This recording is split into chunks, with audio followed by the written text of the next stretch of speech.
So my remarks today are inspired by a book. The book is called You Belong, A Call for Connection. And it's by an author by the name of Sebene Selassie. And right under her name on the book, right on the book cover, she describes herself in several words. And these are the words: nerdy, black, immigrant, tomboy, Buddhist, weirdo. Now, what is not to like about any of that, right? And this book, although it's not a UU book, it has a really strong connection to the seventh principle of Unitarian Universalism. What is that one about? The interconnected web, yes. The interconnected web of all existence, of which we are a part. And the book You Belong talks about much of the same thing within the frame of belonging. Her take on belonging is deeply rooted in the idea of interdependence, meaning everyone and everything is an interdependent whole. Now, the author of the book, she studied and practiced Buddhism for about 30 years, so that's one of the perspectives she's coming from. She's also a meditation teacher. As an immigrant, she grew up mostly in the U.S., coming to the U.S., living in Washington, D.C. as a small child with her family, her father being from Eritrea and her mother from Ethiopia.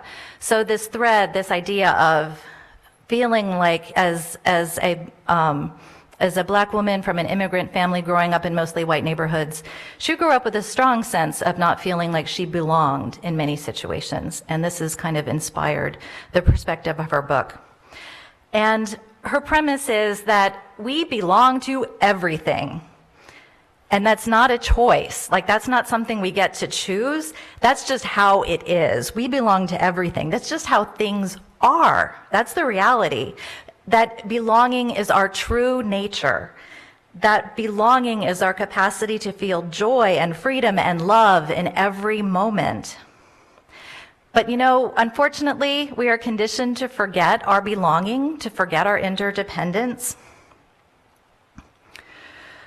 You know, we often feel we don't belong. She says that's actually an illusion. Those are feelings. Not belonging is just a feeling. It's not a reality.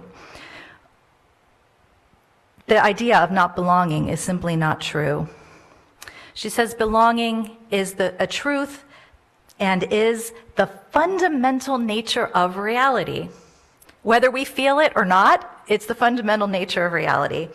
But again, we've been trained totally against feeling our inherent sense of belonging, and this causes a lot of problems. Often, like you might have gathered from the coyote story, which I think is just as good, if not better, than this sermon. We often equate differences with not belonging, right? Coyote and his friends were so different, therefore he was not part of them, therefore he wanted to go off and do his own thing because they were not like him. We human beings often do the same thing. We equate difference with not belonging. Differences in race and gender and class and sexual orientation, ability, religion, ethnicity, culture, size, politics, profession, or lifestyle. All of these differences that we perceive can be false barriers to our sense of belonging. So there's kind of a paradox at play here, that we are not one, but we are not separate. We are not one, but we are not separate. But although we are not separate, we are not all the same. Although we are not separate, we are not all the same. We have to acknowledge that although we are different, we are all still connected. Therefore, we all belong. We are all irrevocably interconnected, and we belong to each other. So this is the big absolute truth, right? That we are interconnected, but we also kind of live in tension with this more relative truth, the truth of our daily lives, that we as individuals are not the same. And belonging is this at the center of this tension between this absolute interconnection and this feeling like, yeah, but we're different, right? belonging is right in between those two things. If we deny our interconnection, bad things happen. And if we deny the fact that we have differences, we're also not really living in the right reality. And both of these things, they lead to feelings that we don't belong. If you believe sameness equals belonging, of course, it's going to be incite fears of not belonging. So our freedom as people, it depends on us remembering that everybody, no exceptions, belongs to everything. Sounds really simple, doesn't it? You might have heard of the African concept of Ubuntu. Who's heard of that? Anybody heard of that? Desmond Tutu talks about it a lot. It translates roughly to, I am because you are. I exist because you exist. I am here because you are here. This word, for which English has no direct, correlating word, it is a recognition of very, very deep interdependence, right? But if Ubuntu isn't really something you're willing to buy into, or it's not your particular frame, you can kind of get the same idea from modern physics. Because apparently I'm really bad at physics. I have physics anxiety, but I am told when you break down everything to the subatomic level, we are all vibrating energy patterns made of the same kinds of stuff and connected to everything else through the history of the universe. And indeed, we are made of stardust. So more and more science is recognizing this fundamental unity of everything. So that's kind of the point. If we're not structurally separate from anything, don't we all inherently belong? Yet, leading our regular human lives, we forget about this belonging. And our feelings of not belonging come from many, many places. They come from our super reactive minds. They come from our negative thought patterns that perpetuate feelings of not belonging, our feelings of separation. And our world and our dominant culture has given us a bunch of conditioned beliefs that make us forget our inherent belonging. As you may guess, a Buddhist author recommends as remedies to this is mindfulness, self-awareness cultivated through meditation practice. Because we are actually kind of being held hostage by this kind of separate thinking, this separate rather than unitive thinking.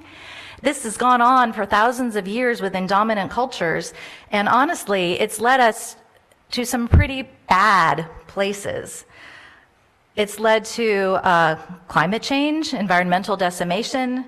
It's led to colonization and oppression of so many people. It's led to destructions of cultures, all because we don't see that we are interdependent, that I am because you are, right? The author says, it makes perfect sense why we have a planetary crisis that impacts people unequally. We should not be surprised, even if we are heartbroken. And many of us are surprised because we haven't been paying attention. We've been trapped in our collective individual crises of not belonging. Not recognizing the answer is belonging to it all. Our challenge is to navigate it all together. And I might add, the idea of reversing this type of thinking is very challenging because I think we've had a reemergence, especially of separative thinking in the past few years, that's really so destructive. I mean, there are forces out there that are intentionally working to increase our sense of separation, us versus them, dividing, conquering, breeding misinformation and mistrust, maybe making it kind of impossible for people to share the same reality and same sense of truth. How do we all be together when all of, there are forces out there trying to stop that? And at the same time, the stakes are higher than ever, right? We're in the middle of a pandemic. If you don't get interdependence during a pandemic, there's problems.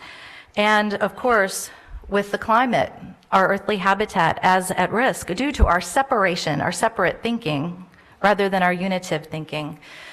But separation is a delusion. Unity is the truth. And our delusion of separation is killing us and the planet we inhabit. And separation also begets domination. If we feel separate from someone because they're different, or we disagree with them, or we don't like them, we lose our care and connection to their particular experience. We start to believe we are right. We start to believe we are superior. And then we dominate. Now, anyone who's ever had a job probably knows a little bit about domination and superiority, or any hierarchical system, and how that might go terribly wrong. When you attribute that same domination and that same feeling of separation to systems,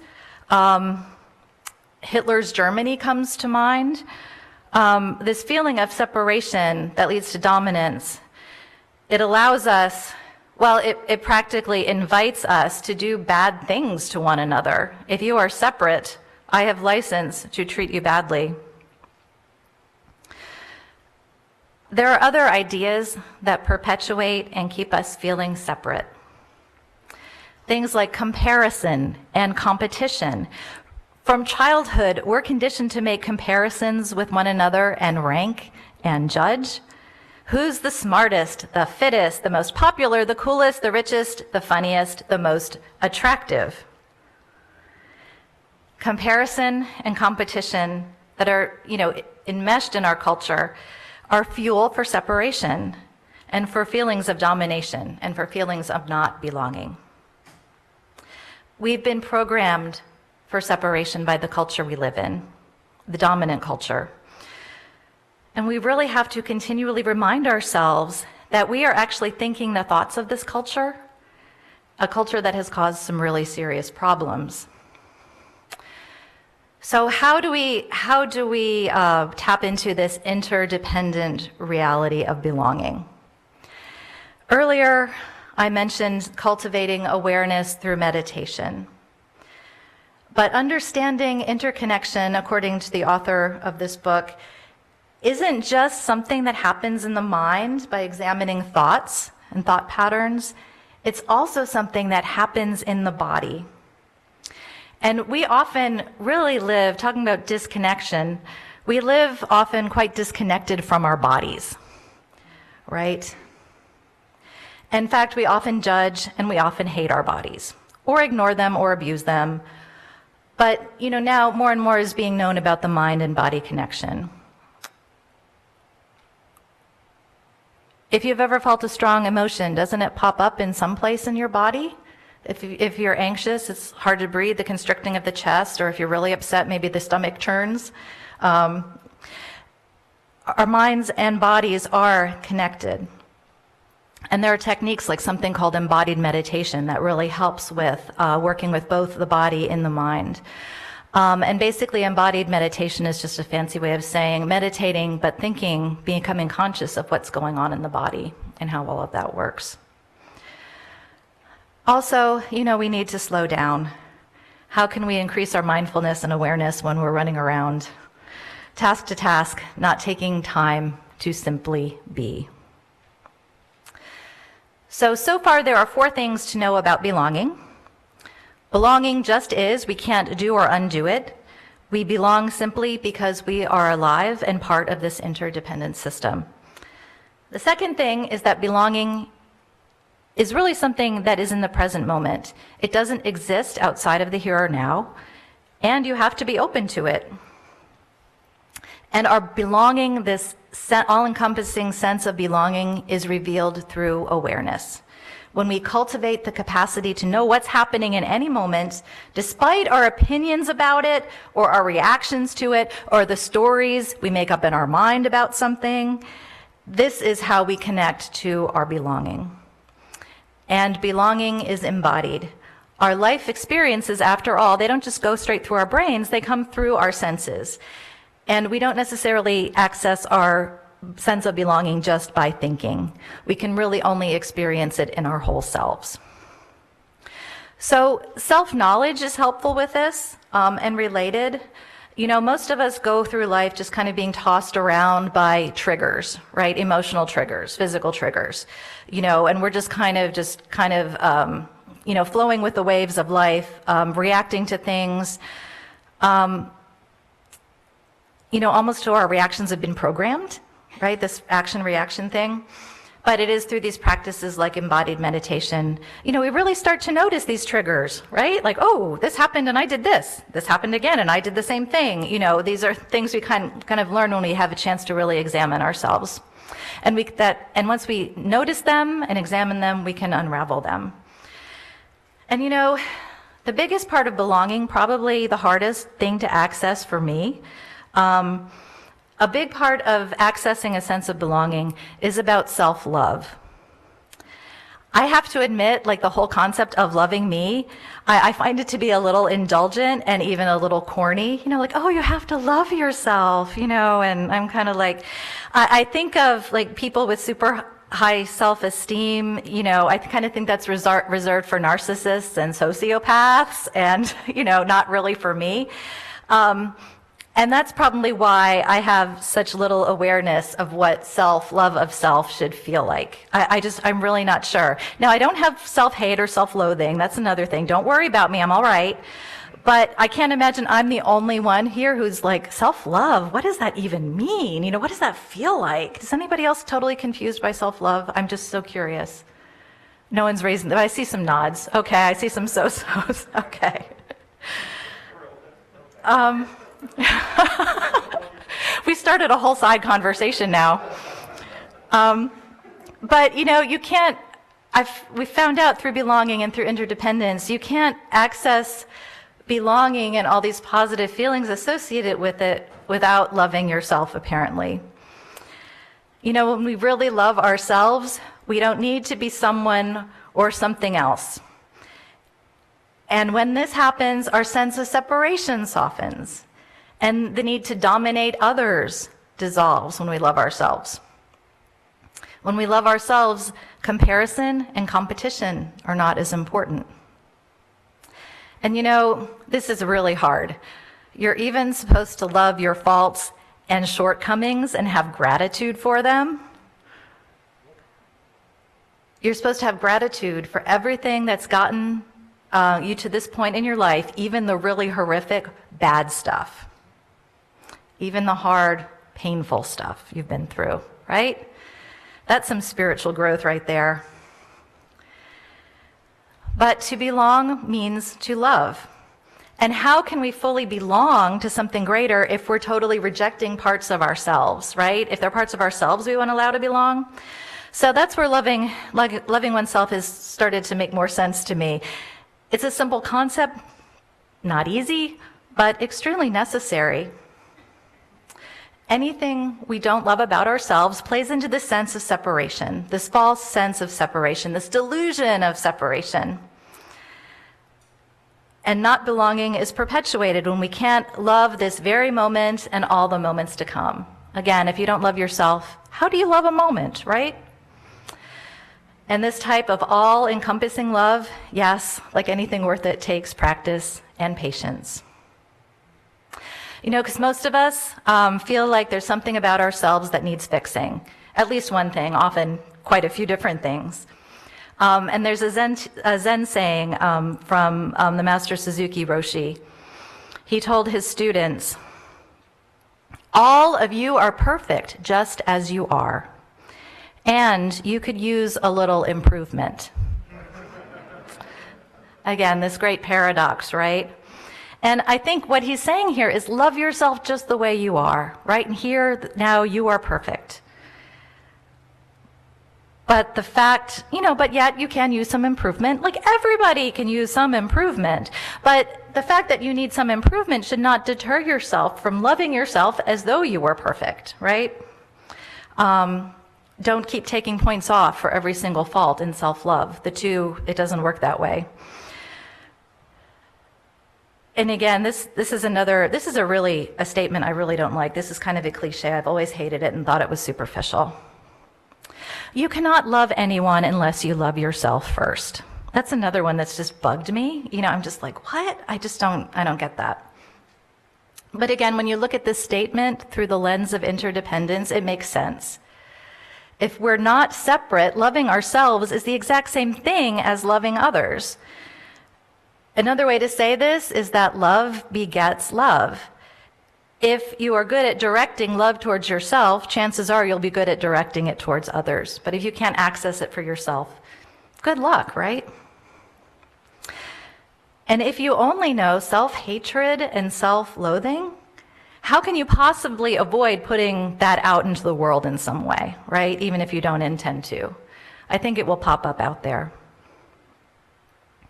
So another important thing in cultivating this sense of belonging, which is the ultimate reality, is that we do have to work to remember our inherent connection to everything.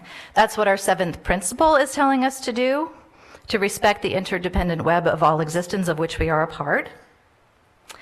And the way we do things and the way we be in life really needs to reflect this interconnectedness.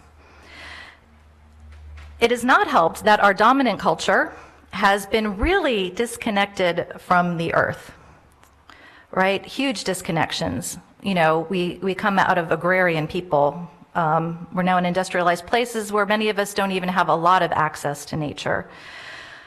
Many of us are disconnected from our tribes and ancestors, our cultures of origin. And in this world of immigration and colonization and the extermination and stealing of peoples, many, many, many have become disconnected from their roots. We've become disconnected from the wisdom and the teaching of our ancestors. In fact, a lot of us don't even know who our ancestors were. Ancestry.com is helpful in that. And whether or not you actually believe in the spiritual presence of ancestors, our ancestors are in our genetic makeup. And they're in our DNA, but they're also in our epigenetic makeup. It's been proven that we actually carry traumas of the past through the generations within our own DNA. That's something to think about when it comes to interdependence, that you might need to work on some things that happened a long time ago and not necessarily to you, but have been passed on. Otherwise, connection is not going to improve. Reminding ourselves of our connection to the earth is another really helpful thing to access this sense of belonging. I think anybody who has an earth-centered practice can attest to that and how important that truly is. Indigenous religions from all over the world somehow knew this, but it's been forgotten in so many places. I had not realized how many places in the world have grounded in indigenous religions around the world are grounded in and celebrate the four elements, the classical four elements, earth, fire, water, and air, all over the place. Meditating on these elements, ritualizing these elements, help us realize and remind us of our interconnection to everything. So the final key to accessing the reality of belonging that we all share is to simply be yourself. Simply be. Nothing to do, nothing to compare to, nowhere to go, not a thing to achieve. This is in theory, not in exact practice. You should probably go to work on Monday if you have a job. But, what other option is there to just be yourself? Who else are you gonna be, really? Of course, and being yourself does not mean you get to trample on the rights or the being of others. That's true. You've got to still have ethics and values and precepts and covenants, but in the end, be you. You are perfect as you are, and yeah, you could stand a little improvement. It's that constant tension between a growing human being. On one side you're growing and improving, and the other side you kind of rest in the freedom and the ease of accepting life in this moment, accepting things are here now. There's just this ongoing tension between the two. I accept the now, I accept how things are, I accept my faults. But then again, maybe I can have a little bit of improvement. So by living into our belonging, this true and deep knowing of our interconnectedness, we can consciously create the world we live in together. We can connect better to ourselves, we can connect to each other and everything. There is so much in this book I could not even touch upon, layers and layers and layers. So I recommend you read You Belong by Sebene Selassie, because there's just so much more to learn, and it's actually a pretty easy and fun read. But today, mostly, I'd like to invite you to think about how you might grow and cultivate your awareness of belonging. To belong is really to experience joy in any moment, to feel pleasure, to dance in public, to accept death, to forgive what seems unforgivable, and extend kindness to yourself and others. To belong is also to acknowledge injustice and come to terms with history, and to face our own shadows. I also invite you to think about what this kind of belonging I've talked about today means for our church community, our local community, and beyond. Well, if we all belong, I think our church has, 250, 300,000 members, right? It really tosses membership on its ear. But ultimately, we all belong. That's how it is. That's the reality. We're in this together. So together we can also resist the forces that demand separation, and we can also reclaim our connections and belonging to one another and everything, the sum total. May it be so, and blessed be.